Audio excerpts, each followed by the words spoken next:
Right, there we go. My magic. Hi, welcome everyone to our latest webinar as part of our Together for Business campaign. I'm Damon Scott, as you can see, Chief Executive of Dunbartonshire Chamber of Commerce, and I'm delighted that we've got this follow-up to some initial events around the theme of health and well-being, which, as I think will transpire, is such a key thing for businesses in many ways, and something that's been thrown further into the onto the agenda as a result of this crisis. So hopefully some of the things that we can focus on today are, we can take as positives out of having really important issues put up the agenda.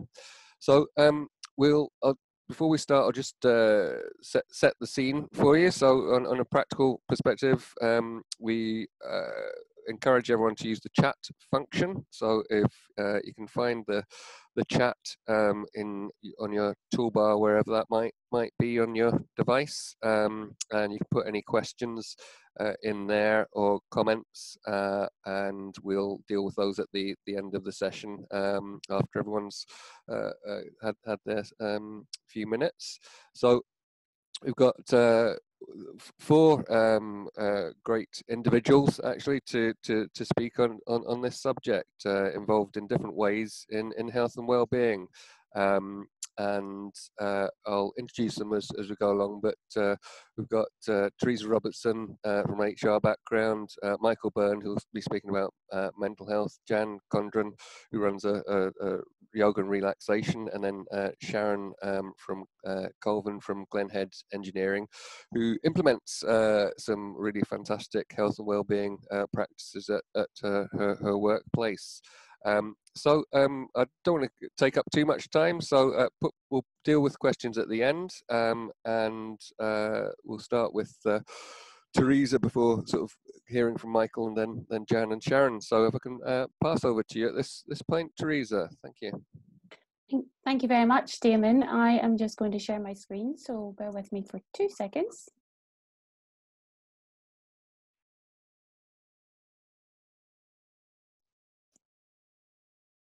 Okay, hopefully everyone can see that now. So good morning, everyone. I hope you are all very well today. So as Damon has mentioned, please use the chat function if you do have any questions or comments as I go through the presentation, and I will pick them up for you at the end in our Q&A. So I thought it quite appropriate to start and share a little about myself. So there I am there, my lovely photo. And I'm basically a HR and an L&D professional.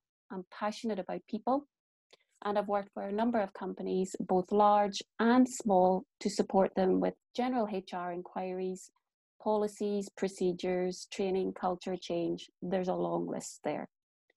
I've also helped, and I do continue to help from a leadership and a management development perspective. I'm an accredited coach, and that has enabled me to support people, individuals on a one-to-one basis, going through things like change, careers, redundancy, and well-being. As I said, I'm passionate about people, and I've helped a lot of businesses, small and large, embed some well-being and people strategies or just some initiatives into business to help them with this wonderful topic. So what I'm covering today in my brief presentation is I'm going to look and sort of share with you what well-being truly means. Looking at emotions and stressors, and obviously from well-being in the workplace, I'm going to share some things that employers can do, some things that managers can do, and share some things that we can all do, every single one of us. And throughout the presentation, I'll share lots of hints, lots of tips, and lots of suggestions for you to take away. So well-being, have you ever asked yourself, what does well-being truly mean? For me, I think this description wraps it up really, really well. So well-being is the experience of health, happiness, and prosperity. It includes having good mental health, high life satisfaction, a sense of meaning or purpose, and the ability to manage stress. More generally, well-being is just feeling well. It means our work, our health, our mind, our finances, our relationships, may that be family, friends, or in work, are in a good place, and we can deal with anything that comes our way. We are aligned, we are in a positive state, happy, upbeat in our manner, probably smiling, and we feel fantastic. We can feel like we can take on the world. Wonderful. So what happens to our well-being if one or more of these things are not aligned? So I want to share this diagram with you, and it's called the emotional change curve. Some of you may be familiar with it. So when our well-being is not aligned or it's challenged, we can go through a variety of emotions when either change happens to us, or perhaps we feel overwhelmed with something we have to deal with. Now let's take COVID-19. It has been a huge change for absolutely everyone.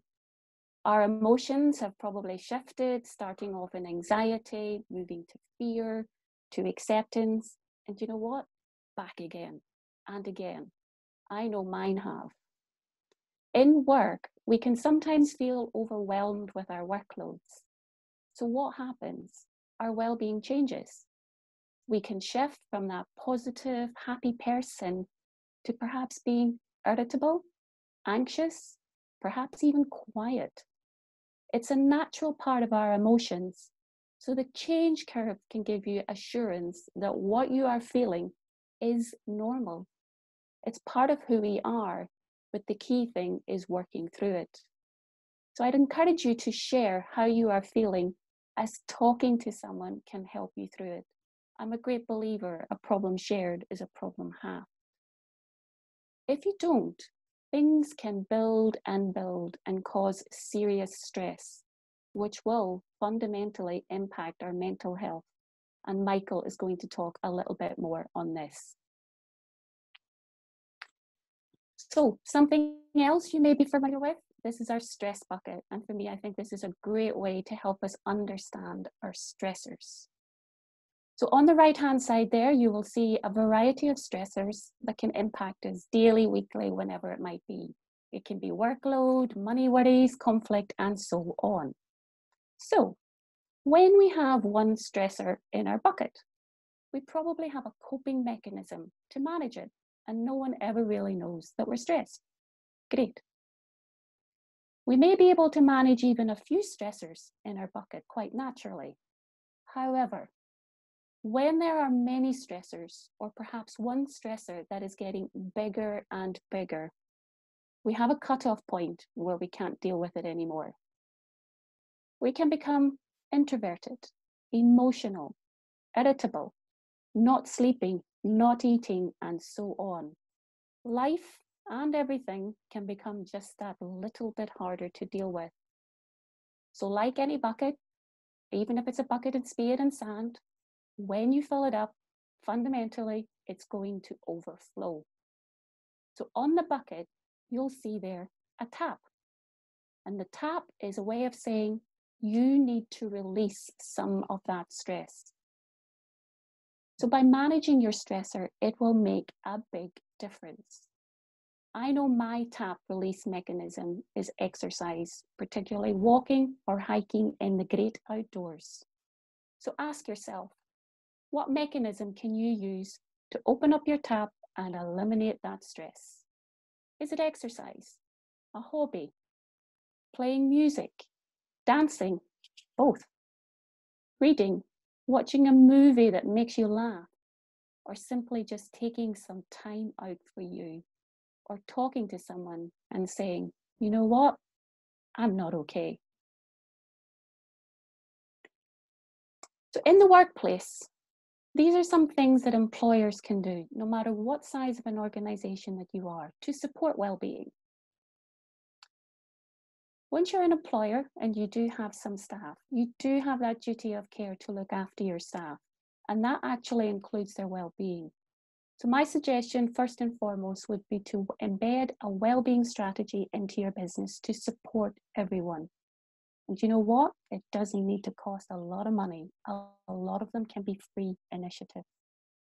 If you have an internal or an external HR resource, they can help you and support you to embed this. They can fundamentally police it, as I like to call, but we all have a responsibility in an organization for making well-being happen. A lot of the time, conversations only happen with staff when they're not well. Let's face it. So why not engage with your employees when they are fit, happy, and well? It creates an open and supportive culture. It will make employees feel engaged, empowered, productive, and proud to work for you, which means there will be reduced stress and sickness absence in the business. Stress in the workplace is a high cost to employers and to the economy. So changing this mindset and focusing on caring for employees only when they are unwell needs to change. So again, here are some suggestions that employers can do to promote health and well-being in the workplace. And I do appreciate that this will depend on the size of the business. But some of the things that you can do, and I have supported businesses with in the past, things like having free fruit delivered to the office, cycle to work schemes, discounted gym memberships, or do you know what? Taking an empty office that's never used, putting an exercise bike or a treadmill into it, flexible working, on-site massages, nominating well-being champions or having a well-being committee, mental health first aiders, employee assistance programs. My favorite, Fitbit challenges or some sort of competitive challenge. And the Fitbit challenge is a really good one because you can open it up for competition. How many steps can you do in a week or how many steps you can do in a month? Great initiative, morale booster. And as I said, the competition is fantastic. And finally, something really small that can make a big difference, having thank you cards for staff in support of recognition, a wonderful way to support well-being. So during COVID-19 in the last few months, I've heard of lots of absolutely wonderful well-being initiatives in that virtual world with everyone working at home. There's been online yoga classes for staff to join, online Pilates classes. I've heard of employers sending treats to staff homes, having lunch and learn, coffee breaks, dedicated time. So have a think about what can you do to support your employees, particularly if there's a lot of them still working at home. Because guess what? We're not all returning to the workplace very soon. So not only for employers, these are some things that managers can do. So while some employers can embed well-being into a business, managers for me as well should equally promote it in the business for their own team and for their colleagues. So whether you are a business owner that manages staff directly or a line manager, here are some of the things that I suggest you do. First of all, foremost, know your employees and know your team members. Communicate with them regularly, every day, twice a week, whatever it takes, particularly in this new remote world that we're working in. Have regular check-ins, and it may be a simple, quick temperature check with visuals, which is another way of saying, how are you? Have one-to-ones as team members can open up much more in a one-to-one capacity as opposed to a team environment. And it can also ask managers perhaps to ask the question, how are you really? Listen, probably the most important thing any one of us can do as a manager. Temperature checks are a starter, but equally managers should listen out for cue signs, for change of tone, change of behavior, perhaps someone being disengaged at meetings, they may have something going on. As that manager, you want to support your team, so there may be occasions where you may actually have to pause, stop what you're doing, switch your phone off, and take the time to listen. You may be that person that someone wants to speak to in a moment in time. As a manager, you don't need to have all the answers. Your role can simply be that listening person, that supportive person, and signpost to other resources. Internally, that could be a member of HR or a mental health first aider if they're in the business. Externally, it could be to a family member, to a friend, or depending on the situation, perhaps to a GP. Maintain that connection, be kind, be supportive, and engage at a meaningful and caring level with every employee. It doesn't always have to be about work either. So I mentioned a temperature check, and this is just a little quick visual tool, something that you could do with your team on that daily, twice a day, whatever it might be. And it's a quick, as I said, a different way of asking, how are you? It's maybe saying to your team, okay, give me an emoji. How are you feeling today? So someone perhaps who's happy with the shades on, they're in a good position. If, for example, you got someone perhaps who's maybe a bit scared, you may want to pick up with them on a one-to-one basis and find out what's going on. Engage with them. So what can we all do?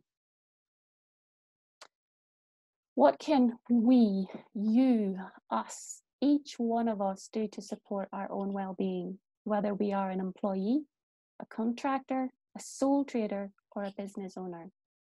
First and foremost, we've got to be kind to ourselves, not be hard on ourselves. We've had some tough times, I'm pretty sure, over the last few months, and perhaps there's more to come. So actually praise yourself for getting through a tough day instead of criticizing yourself. Take regular breaks during the working day, particularly when we're all at home. Most of us now all have these amazing smartwatches, and they remind us during the day, nearly every hour, get up, stand, move. Let's do that. With working and living at home, it may feel all one. Office is work, work is office. So try where you can and separate the two to maintain that balance.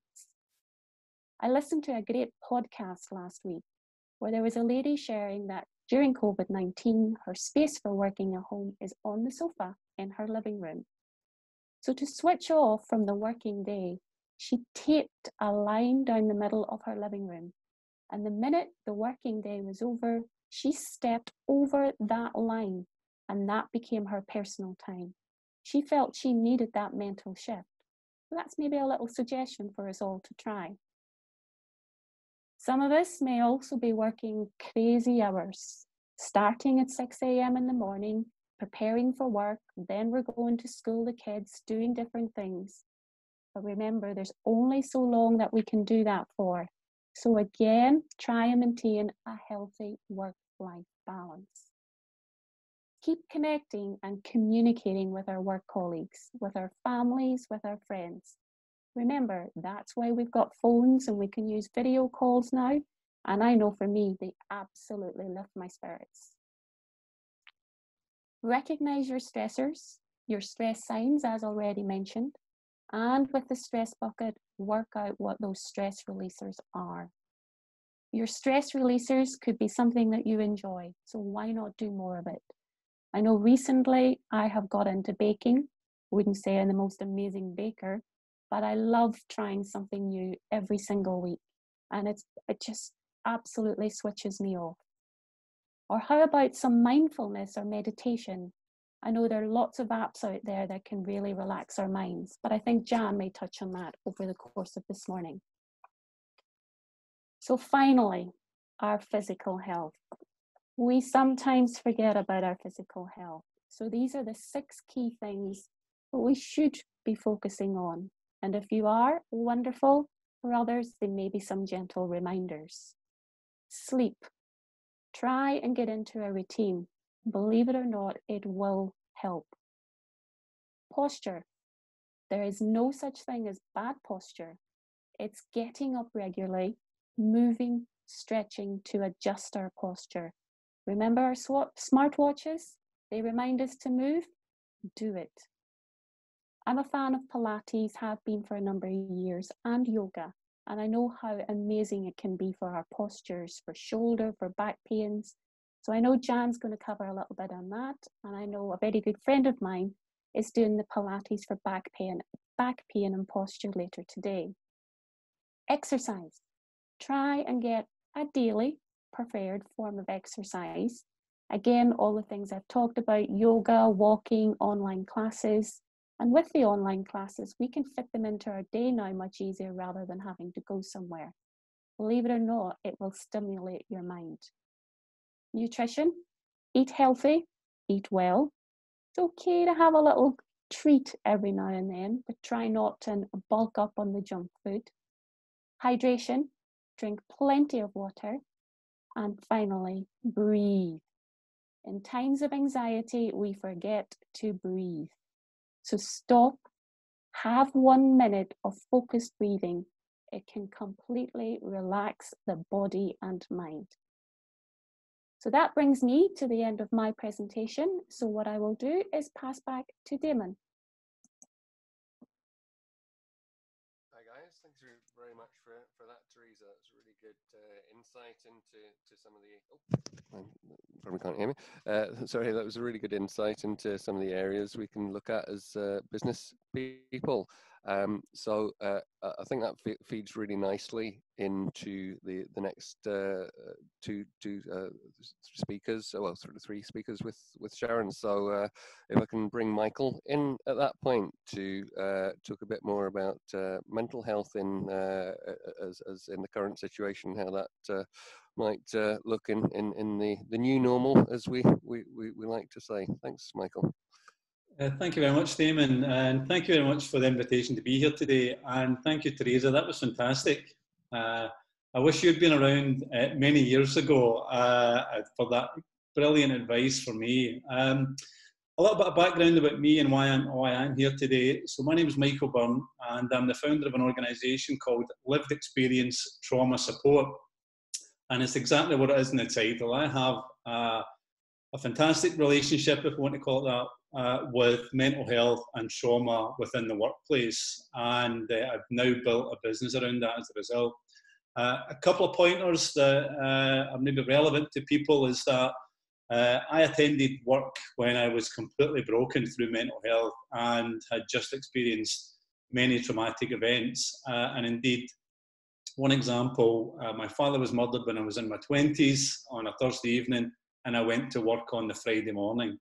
I put a suit, shirt, tie on, as I've said before to some people who are here, and just kind of used it as a suit of armour and a complete deflection from having to deal with any traumatic events. And my employer may well never have known that anything was wrong with me.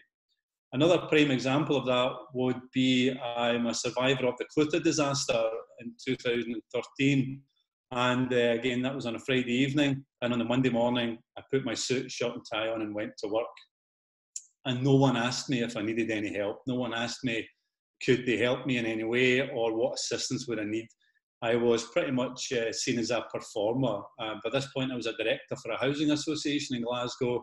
And the culture very much wasn't about looking after staff or caring, as some of the things that Teresa has pointed out there. So I've used all of that experience and I share that now with a lot of organisations.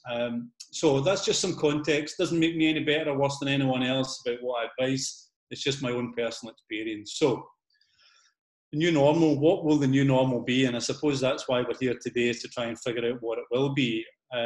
Some statistics pre-COVID are that in 2017, approximately £97 billion was lost from the British economy through mental illness within the workplace. 300,000 people per year in the UK lose their job due to mental health in the workplace, whether that's of their own accord or through poor relationships with their employers. 7 in 10 people, they estimate, do not want to talk to their employer about their mental health. And that's a problem for a lot of employers. And we have to try and figure out why do employees not want to engage with employers about poor mental health. For me, it was seen as a career suicide. I believed if I spoke to my chief executive, it would be career suicide for me and I would no longer work for that organisation. So those are really damning statistics. On another level, 70 million sick days per year, pre-COVID, obviously, are lost to the economy due to mental health in the workplace, and that's estimated to cost £2.5 billion within the workplace. So those statistics alone should raise a few eyebrows. There are certainly a few to me that say 7 in 10 people don't want to talk to their employer. And I think that's something that we should all take cognizance of, whether we are an employee or an employer. So what are the benefits of actually buying into improving mental health within the workplace? And Teresa has brilliantly articulated some of them, but from my own experience and the information I know, for every £1 an organisation spends on improving the well-being of their staff, the return is between £1.50 and £9. Now, I'm not necessarily all about the economics of it or the finances, but it's important as an employer that you understand that it's not money down the drain just because you want to improve the well-being of your staff. Far from it. If you were to give me £1 and I was to give you £9 back, I think you'd be throwing a lot of pounds at me. So it's a well-known statistic that for every £1 you invest in your well-being of your staff, the return will be between 150 and 900%. So it pretty much asks, why would you not do it if it was just simply on financial terms? So as Teresa said, improving the mental health well-being within the workplace has many benefits. Increases productivity because you can get up to 900% return. It reduces the stress, the anxiety, also less staff turnover within the workplace. And that in itself means that you're not dismissing your workforce or anything like that. You're actually getting a return on your investment. Less sickness days, where perhaps you don't need to get agency staff in to replace the workforce or whatever on a temporary basis, and so on. And ultimately, it could improve the customer service experience for your service users. And I think that's really important, that if you have staff who are happy within the workplace, that will emit and it will show into whoever your customers are. We've all been in restaurants, or we've all been places where you think you can tell someone doesn't really enjoy being there, and that may be for a multitude of reasons. But if you have really engaging staff, you want to come back, they'll look after you, and you want to look after them. As well as that, it will improve the morale within the workplace, because your staff will believe that you actually care about them, and you as an organisation will get the kudos of that you care about your staff. I've lost count of the amount of times staff have said to me that, through communications with me or one-to-one sessions, that it's been better perhaps than counselling resources that the organisation's already had. And it's sometimes just about that recognition that staff need something different. And staff will recognise that you're trying to fulfil those needs. And, the loyalty will then begin to come through, because if you look after them, generally they will also look after you. So how do we do that? So some of the things I've got are, if you currently have an employee assistance programme, as Teresa's touched on, I would suggest that now would be a great time to rewrite your employee assistance programme, because it probably now isn't fit for purpose because it was pre-COVID. So if you had that, you'll never contact, if someone was sick or whatever, they only contacted you on the first and third day, that's not practical anymore. If you also had a scenario, and I've encountered it many times, that if someone does approach you and say they're struggling with their mental health, they will go to an unknown form of consultants and counsellors, and they'll get 6 weeks counselling. I would suggest that that's no longer fit for purpose. I would also suggest that you look at developing an actual mental health strategy that's completely, ground up now, and should be from the perspective of what do your employees actually need going forward. What do they need right now in this COVID-19 situation? Well, what are they going to need post-COVID, whether that's actually they return into the workplace or working in isolation from home. So developing that strategy. An important thing I would also suggest is that you develop a mental health sickness and absence policy. I will guarantee that if you work for a large employer, you will have a physical sickness and absence policy, as I said a moment ago, where an employee phones into the line manager on day 1, day 3, whatever it may be. That doesn't work if you're struggling with your mental health. I know that from my own personal experience. The last person I wanted to phone and tell I was struggling with my mental health was my chief executive, my boss. I didn't want to do that. So I would suggest that you look at, whether that's through my organisation or plenty of others, at developing a mental health sickness and absence policy. But within that policy is certain procedures that mean that you don't have to phone someone who is potentially threatening to your career to let them know that you have perhaps whatever it may be that you're struggling with over that time. One thing I would also suggest on is that you concentrate on presenteeism rather than absenteeism. I say this many times, most organisations will have a KPI for absenteeism, and that will be, for instance, if it was 3% last year, it will be to reduce it to 2.9% this year. And you'll chase your budget to reduce it by 0.1%. That's the law of diminishing returns. It doesn't work. If your budget's £10,000 to get 0.1%, you would be better spending that 10% on the 97% of people who actually attend work. And that will prevent further sickness. In my 30-odd year career in corporate world, sickness rates have always roughly been the same, whether it's 3%, 2.9, 3.1, whatever, because Johnny's always going to phone in on a Monday after a football game or whatever. That's always going to happen. But you have 97% of people attending throughout the year. It's quite clear then that people are attending in situations that they've got life experiences going on. And if you support them with some of the things that we've already spoken about, you will see fantastic returns on that, and you will prevent sickness and absence. I would also suggest, and I think Teresa touched on this, looking to create mental health first aiders within your workplace. I would also urge that you do not select line managers for that as well. Again, that can be seen as a barrier to someone presenting themselves as struggling with their mental health. And that training is readily available. We do that, but plenty of other fantastic organisations do that as well.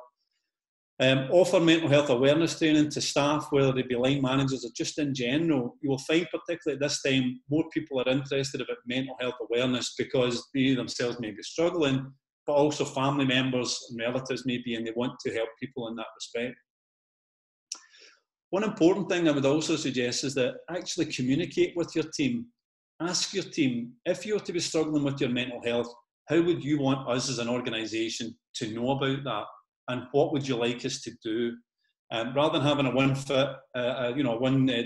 scenario for everyone that you go to counselling, have a multitude of options, and Teresa touched on many of them, fantastic examples. So if you get into that caring relationship and involve your staff, they will have buy-in from it, and it will reduce the stigma within the workplace about mental health. And I believe that that will be one of the positives of COVID-19, and that more organisations, hopefully more people, will be talking about mental health within the workplace, in person or from home. And finally, just touching on the last thing for me, and I know Teresa touched on it as well, is to care about your staff. There is nothing more valuable as a staff member, and I know that if it had happened to me, it would have made such a difference. If I believed that my employer actually cared about me, it would have made the world of difference to me. It would have made me want to come forward and ask for help. So I'm not suggesting anyone does this, but there are a lot of organisations who use it as a tick box exercise, or let's do the training because we have to, and so on. If that's your ethos, I would get rid of that, because people will see through that. Show staff that you care in a whole multitude of ways, and you will get that back from them. So what I would say to everyone here today is that you're the people who can change the culture of mental health within your workplace, and I would urge you to do that. Thank you very much. That's great, Michael. Thank you again, and another fantastic insight to some of the key areas there. And I've already got some questions for you to ask at the end. So no, that's really insightful. And I think, as Philip's put in the chat box, you can there's a link to Michael's book there if you'd like. We'll give him a wee plug. It's like being on Radio 2 here. People get to plug their books, and again, guys, put your contact details in Teresa, Michael, Jan, to make sure people can find out a bit more about you. I have also put in the chat that we've got a Together for Business hub where we have we'll be putting this video and any resources and also contributions from Michael and Jan on there. So that's great. So that's perfectly leads me on to introduce Jan Condron from De-Stress, the aptly named yoga and mindfulness business. So if I could pass over to you, Jan, to speak of some of the practicalities of dealing with some of this. If you can unmute yourself, please.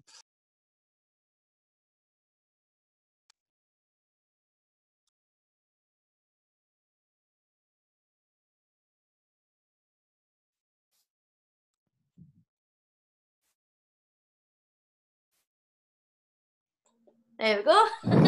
Like technical hitch there, the joys of Zoom.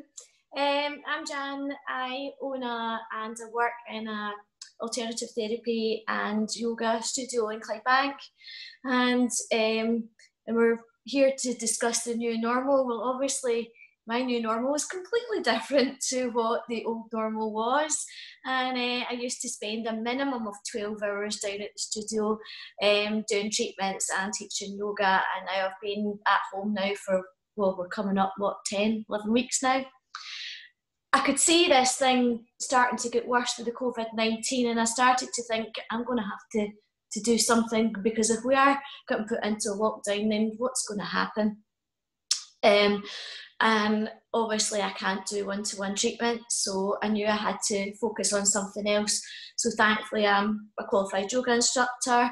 I've been teaching for 15 years. I also have another exercise background from that too, for over 20 years. So I thought I'm going to have to dig deep, go online and just see how it's going to work, bearing in mind I am a complete, total and utter technophobe. So I thought I'll try and get this thing up and running before we're told that we can't go to our work anymore. So my first effort at a Zoom yoga class in the studio, unbeknownst to me, it was the night, I don't know if any of you remember, that the whole internet went down right across the whole, well, I don't know if it was the whole world, but definitely the internet went down. But me, completely oblivious to the world, was still chatting away to my camera, just like I am to you just now, and didn't find out for about 20 minutes that there was actually nobody there. And then I looked at my phone and I had all these people going, oh, I can't get in, and all that kind of thing. And I thought, oh no, I don't know if I can do this. How can I work with this? This is too difficult. I can't do it. I'm not technology minded. And I just thought, no, I have to get a grip here. I need to put on my big boy pants and just get on with it, and look at all these different things on YouTube and how to get Zoom to work, and just try again. And that's exactly what I did. I just got down to it, read about it, because I did do the thing was, and guys, don't get me wrong here, but I think we're all a wee bit guilty, especially men, of getting a new toy and not reading the instructions and hoping it's just going to work.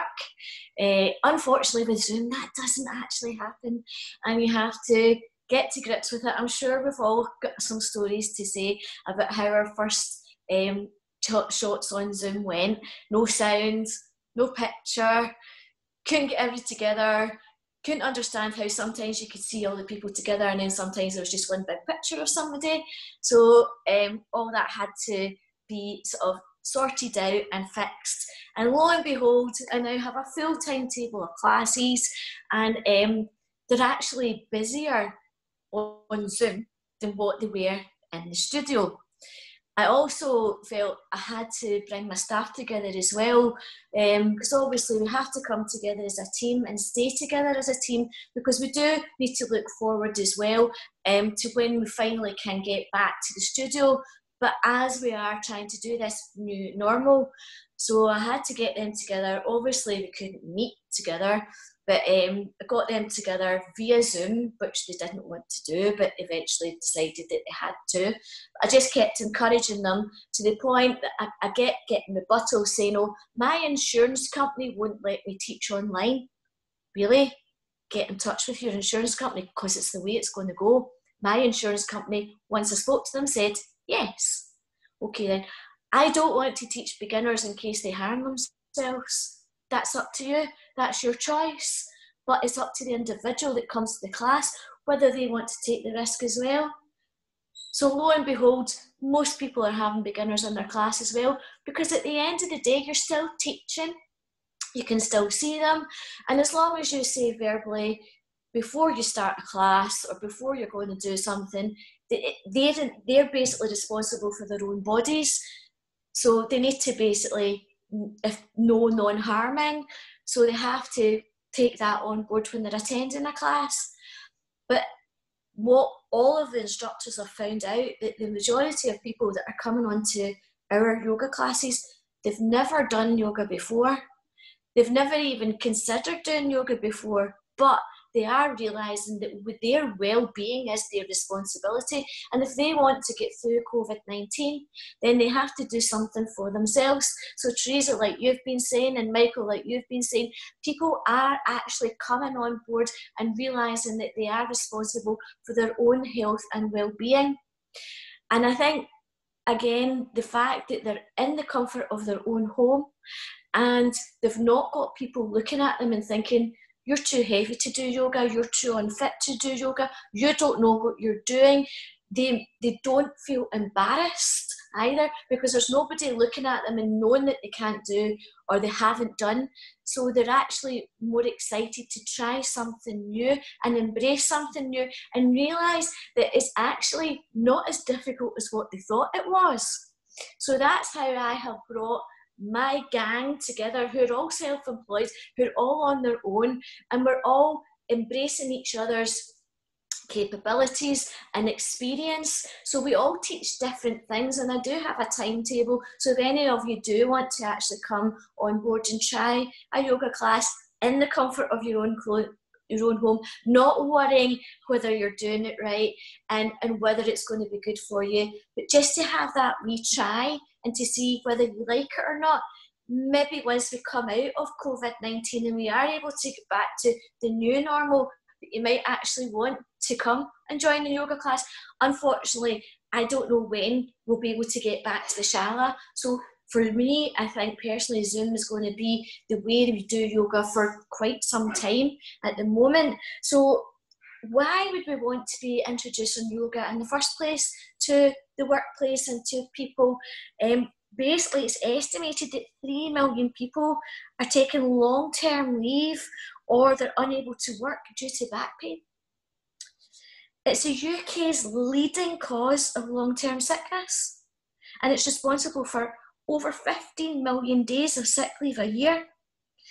And mainly sedentary lifestyles are the main cause. So people that are sitting in offices, on chairs, not moving about, basically stuck, unfortunately at the moment, probably in their home, not even sitting in a proper chair, sitting in a dining chair at a dining table, rather than sitting at a proper office desk chair that moves up and down and fits their back, and obviously sitting at a proper desk with a proper workstation.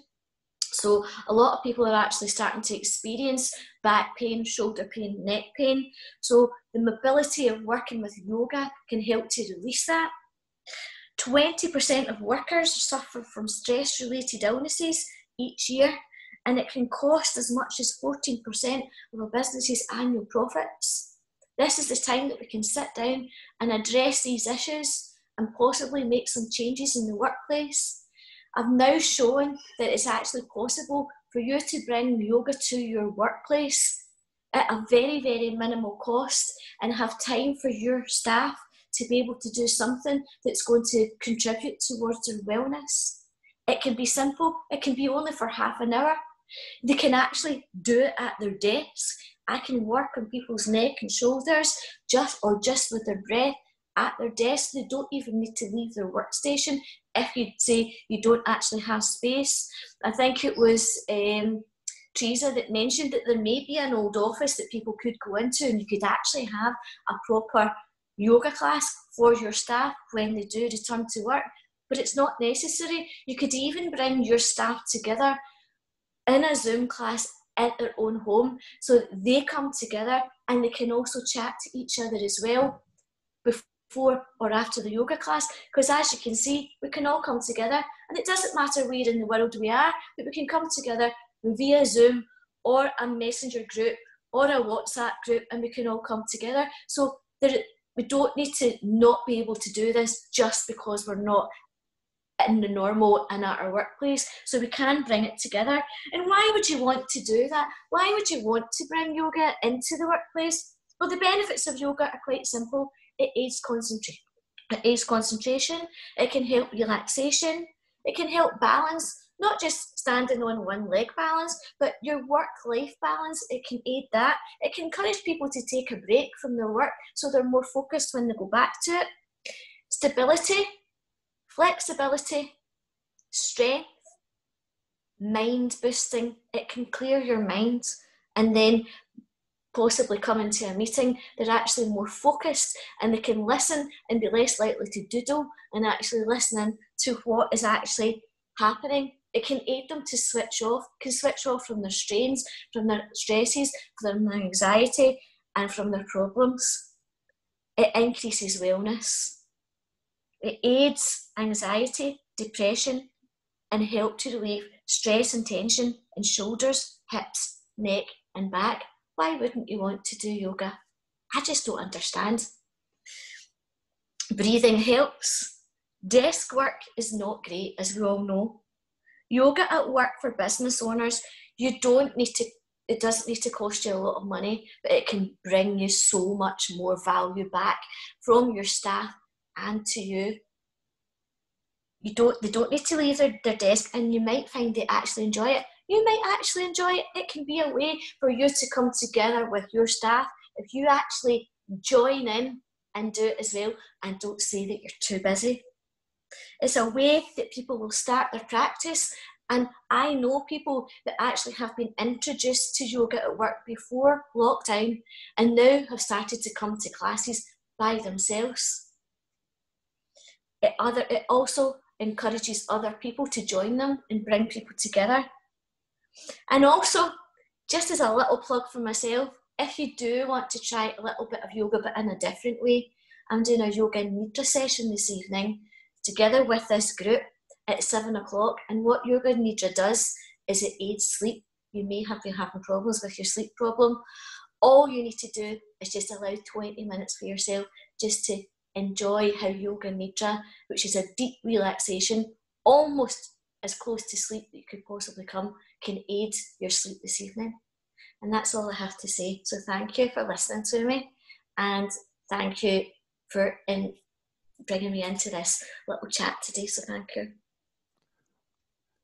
Thanks very much, Jan. I've just put the link to the other events into the chat there, and I think Philip had mentioned that you can also download the chat by clicking the 3 dots at the bottom of your chat function if you want to save any of those links. So, no, another fantastic insight. I think these guys could probably do a whole hour-and-a-half session on their own. So just to say these are just sort of touching on all the amazing benefits and the things that you could introduce to your life, whether you're an employer or a sole trader. I guess on the yoga front, I think there's again, you've got such limited time. It's a wee bit undersold.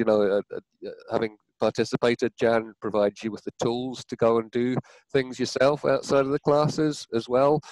Things that you could do at your desk, breathing, and I think some of the points you mentioned about the going forward, maybe sort of, using the virtual option for convenience, and also I'd like to highlight I had a client who once a week ran a yoga session with his staff, and absolutely brilliant response. They were offered that. Everyone took it up because it was paid hour, and they all saw the benefits of that. So no, that's fantastic. So I think just to finish off, it's be really useful to hand over to Sharon from Glenhead Engineering, because she's a business that's actually implemented some really good best practice with her team. So if I can pass over to you at this point, Sharon. Thanks very much, Darren. And nice to see you, Jan. I'm one of Jan's yogis as well, and I can highly recommend our classes. But yoga nidra is not just a wee relaxation class, because I'm unconscious and lying snoring like a bull by the end of it, which is not what's meant to happen. But highly recommended. And just before lockdown happened, we actually set up classes for we're employees as well. So we've got a personal trainer comes in and does PT with all the guys and office staff, and Jan is just about to start yoga. So we're looking just now at getting all them involved in Zoom offline while some of them are furloughed and some of them are here. So looking forward to working with Jan on that. As you'll see, Glenhead's pretty active. We've got our health and safety accreditation, so that involves lots of wellbeing and engagement with our workforce already. So we'll offer lots of stuff within the workplace. We've got our own gym, which we utilise quite extensively.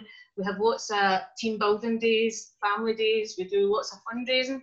The guys in the workshop generally come and say, can we raise some cash for this group or that group? So we do local charities like the Golden Friendship Club or hospices, things like that. So they've done bungee jumps, climbing Ben Lomond. We've had ladies' afternoon teas with 120 women at it, which can sometimes get pretty crazy, but it's all really good fun. As I say, there's loads of staff engagement, so we do lots of toolbox talks. We've got a health and safety and wellbeing committee, and we've got a couple of guys in the workshop that are actually trained now in mentally healthy workplaces through the Working Lives company, which we got in touch with. So that's really good. They've appointed a workplace representative, so they don't need to come and speak to anybody in the management team if they feel they can't. And there's lots of routes for them to approach us, so they can either text us, or we've got a wee WhatsApp chat. There's a suggestion board. They can approach their workplace rep. They can speak to any of us on or off site. We do lots of working from home for the staff that are working from home just now. There's still lots of engagement with them as well. I'm glad to say that most of the things Teresa and Michael actually suggest we do. So we've got fresh fruit coming into the factory every day. All the staff that have been furloughed have had fruit and veg boxes delivered. Some of them have bouquets of flowers. So we're constantly letting them know that we're thinking of them, we're missing them, we want them back sooner rather than later. And every week there's a wee message goes out in the company WhatsApp chat to let them know what's happening in the workplace, what modifications are coming into place with the social distancing practices, just to keep them on board and get their feedback on what they think we should be doing to make them feel comfortable when it is time for them to come back into the workplace. We also do a bit of, they've also got access to a financial advisor who can help any of them who are feeling stressed out at the moment, if it's a partner that's been made redundant or employed at this time. So that's got pretty good reviews.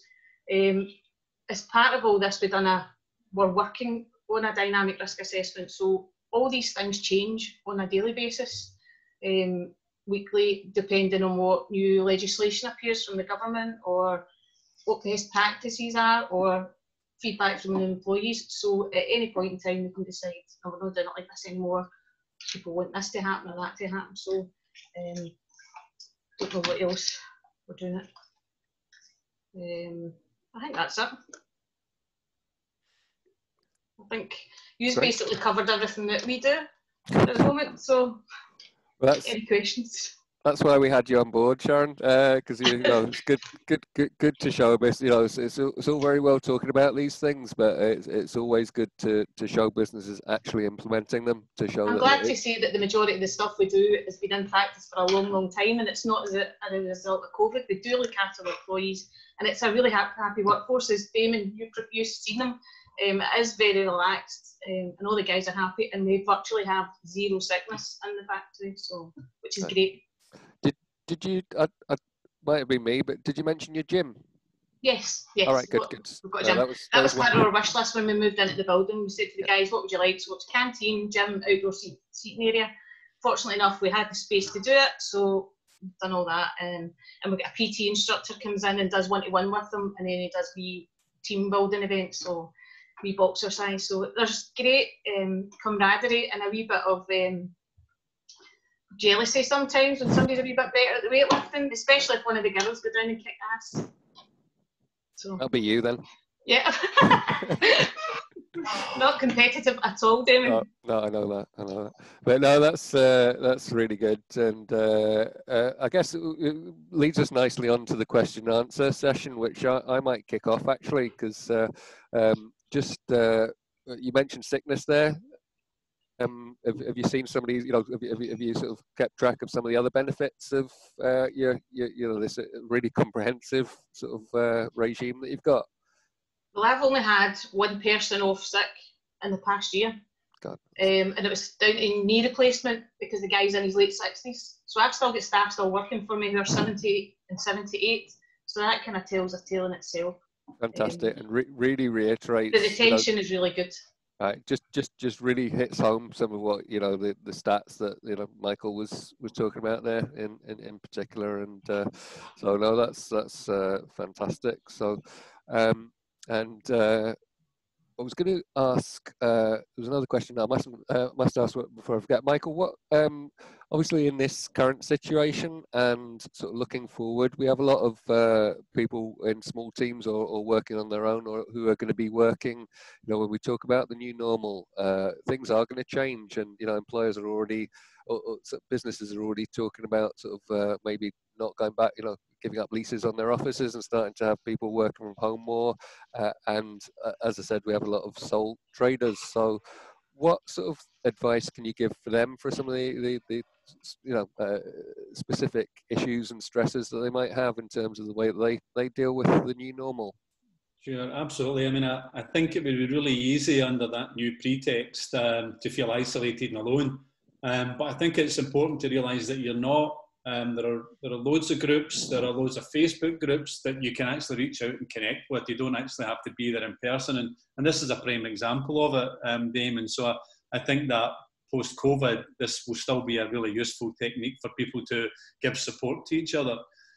One thing I always talk about is that when you begin to struggle with your mental health, you believe that you're on your own. Your mind tells you that you're really isolated and you're alone and no one's ever going to listen to you. But that's not the case. Statistics show that at any given time, 1 in 4 people can struggle with their mental health. And if you just took that on a Scotland-wide basis, potentially there are 1.5 million people struggling with their mental health at this moment in time. So the last thing you are actually is alone. You're part of 1.5 million other people. So for me, it's about reaching out. There are loads of Facebook groups. We run one as well. So you might actually be physically isolated, but there's no need for you to feel, emotionally or intellectually or mentally health isolated. Far from it. There's reach out, and there'll be plenty of people, including myself, who are more than happy to help. Right, no, that's really good advice there. So about that connectivity and using a key part of why we run some of the events that we do. We have a weekly networking session, which I'll give a plug to on Tuesday mornings at 9:30, that people can stay connected and maintain some of that interaction that they were used to in the past. Because I think actually I've picked up that sometimes in these Zoom sessions you don't get a chance to just relax and have a laugh and things. One of the things I noticed about our last networking session was actually people sort of having joking and laughing in the wee breakout rooms and what have you. Whereas these sessions, you're focused and your meetings are very focused, and we're really lacking that at the moment, that social interaction. So I was just going to ask a question, Teresa. I don't know if you touched on some of these things, but again, I'm sort of aware of the going forward, maybe sort of more home working and the sole traders not being able to sort of socially interact as much. But what do you think about sort of routines? Because you mentioned the line sort of thing, and we've had discussions about people having a very clear routine to try and differentiate when they start work and when they finish work. People putting on work, similar-ish work clothes for they. So maybe just give us a quick insight to that. I think with regards to routine, it probably really depends on each individual and their circumstances. I think you get folk who are very regimental, 9 to 5, that's my day. But I do know a lot of people that I've been speaking with, certainly a lady I know, she's up at 5:30 every morning. She prepares for her day ahead of work. She then gets breakfast for her 3 children, homeschooling them till about 1 o'clock, 2 o'clock in the day. And then her time of actual work is from about 2 o'clock to 6 o'clock, so her husband takes over. What I have found over the last few months is people are sort of creating their own routine for whatever works. So I do know people from commute. I know myself, I've had commutes for hours, an hour and a half at a time. And what I'm finding, and I think that podcast that I made reference to about the lady putting the tape in the middle of her living room, her downtime of a stressful, busy, demanding job was her 1.5 hour commute home. So for her to do something like that, it just sort of like, okay, switch off. I'm not in work mode anymore. It's me. I can get into my pajamas. I can relax. So I think there's probably different routines for different folk. We've maybe got to a new routine now, but I think as we go forward as well, we're probably going to have to readjust and readapt to what works best for everyone. No, that's a really good point. And that someone mentioned work creep previously, so I think that's a really important thing. Not to sort of, to whatever your routine is, don't let it sort of get too mixed up, because otherwise it can take over your life. And we had feedback from a participant the other week about how they're changing, and their workforce is responding really well to not having to start work at 9. And actually going, that's the morning, we'll go for a walk, or actually we'll work into the evening, because that's much more relaxing for me. So there's some potential flexibility and positives there. So any questions, if you want to put a hand up physically or in the chat at all before we sort of round things up? No, well, what I'm going to do now is I'll come back in because we need to get a wee picture before we go, but if I could just pass over to Ina, who's the festival organizer for this wellness festival. So if I could just introduce you, Ina, just to round up.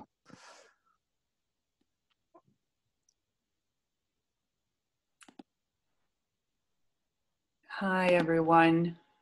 Hope you can hear me. So just this has been the first session part of the Virtual Wellness Fest, and I really want to thank Damon and the Chamber of Commerce, who have been so supportive of the idea. That ilk Virtual Wellness Festival is something that came out of the coronavirus crisis. And I think the importance and the significance and the impact of well-being has been so well covered by Teresa and Michael and Sharon and Jan. One aspect that I want to kind of round it up with is this industry that is so important to all of us suffers the most at the moment. And for many business owners within this space, the future is uncertain. Now, Jan has been very brave and she's been able to move stuff online. But when will these customers turn into paying customers? So this is part of the rationale and the plan going forward as a social enterprise, creating this well-being platform, but also bringing more business and improving the outlook of the industry, because it's so important.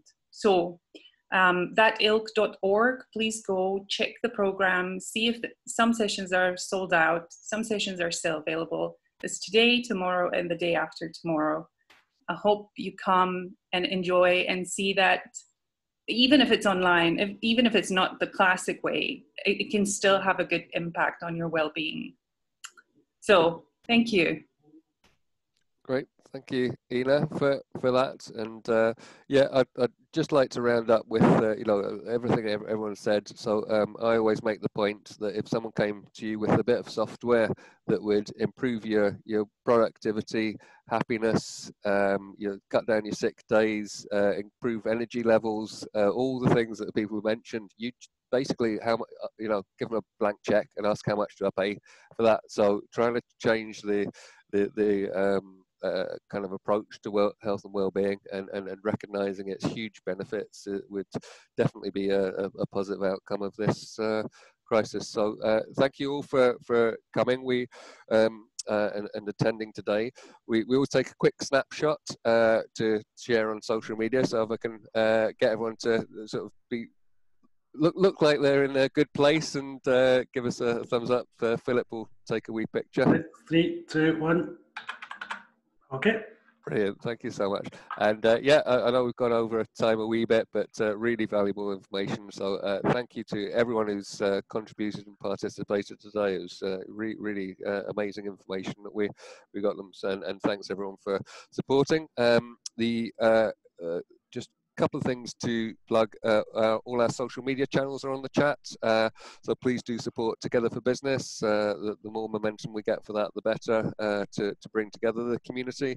And we have weekly webinars that you can come to. The next is a bit more business, serious, getting down to the serious business of change management. So that's next Wednesday afternoon.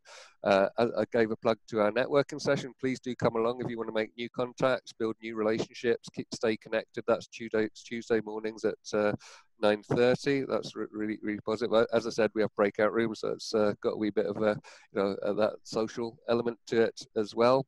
And we try and have a wee business surgery every week as well on the Thursday. So I think those are the key things that we've got coming up. So thank you for coming, and hope to see you again. Okay.